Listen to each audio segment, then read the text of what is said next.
બનાસકાંઠા જિલ્લાના કાંકરેજ તાલુકામાં આવેલ બંને ટોલ પ્લાઝા પર વસૂલાતના નામે ખુલ્લેઆમ લૂંટ. ટોલ પ્લાઝા દ્વારા વસૂલાતો ટેક્સ પ્રમાણે સુવિધાઓના નામે મીંડું. બનાસકાંઠા જિલ્લાના કાંકરેજ તાલુકામાં બે ટોલ પ્લાઝા આવેલ છે. એક ભલગામ ટોલ પ્લાઝા, બીજો મુઢેઠા ટોલ પ્લાઝા. આ બંને ટોલ પ્લાઝા પર મોટી વસૂલાત કરવામાં આવી રહી છે, છતાં સુવિધાના નામે મીંડું.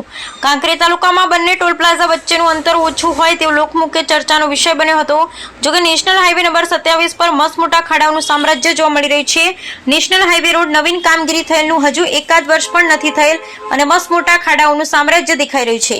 આ મસ્ત મોટા ખાડાઓને કારણે વાહન ચાલકો જીવના જોખમ વધી રહ્યું છે, તેમજ વાહનોમાં મેન્ટેનન્સ તેમજ અકસ્માતની ઘટનાઓ રોજે રોજ બની રહી છે.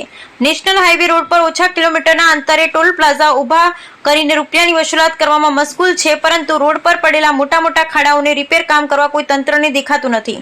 કાંકરેજ ધારાસભ્ય સાહેબ દ્વારા સંકલન મિટિંગમાં નેશનલ હાઈવે ઓથોરિટીના અધિકારીઓને નેશનલ હાઈવે રોડ તેમજ સિહોરી અને થરા સર્વિસ રોડ પર તેમજ ગટર વ્યવસ્થા વિશે રજૂઆત કરવા છતાં કોઈ કામગીરી કરવામાં આવી નથી. જો ધારાસભ્યની રજૂઆતને આ અધિકારીઓ ઘોળીને પી જતા હોય તો આમ પબ્લિક ક્યાં રજૂઆત કરે? એક મોટો પ્રશ્ન છે. રાજ્ય સરકાર દ્વારા તમામ રોડ રસ્તા રિપેરિંગ કરવા આદેશ આપેલ છતાં નેશનલ હાઈવે રોડ ક્યારે થશે? મોટો સવાલ. શું આ નેશનલ હાઈવે ઓથોરિટીના અધિકારીઓ રોડ ઉપર નીકળતા નહીં હોય? ઘોર કુંભકર્ણની નિંદ્રામાં સૂતેલું તંત્ર ક્યારે જાગશે ખરા? શું કોઈ રજૂઆત કેમ ધ્યાને નથી લેવામાં આવતી? ક્યારે થશે આ નેશનલ હાઈવે રોડ?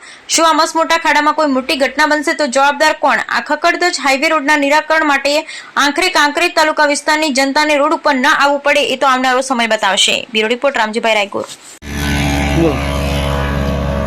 તમારું નામ શું છે? મારું નામ વાઘેલા કરણસિંહ લાલસિંહ છે. આ કેટલા દિવસથી હું જોઉં છું આ ખાડો હજી હાઈવે ઓથોરિટીવાળા પૂરવા નથી આવ્યા. એક્સિડન્ટ હમણાં ગાડી પલટી મારતા રહી ગઈ છે, તો હાઈવે ઓથોરિટીવાળા કોઈ ધ્યાનમાં લેતા જ નથી. કેટલા સમયથી પડ્યો છે ગાડો? લગભગ 15-20 દિવસનો જોઉં છું. અકસ્માતનો ભય થઈ શકે એવું લાગે અહીંયા. કોઈ હાઈવે ઓથોરિટીવાળા કોઈ મગજમાં લેતા જ નહીં.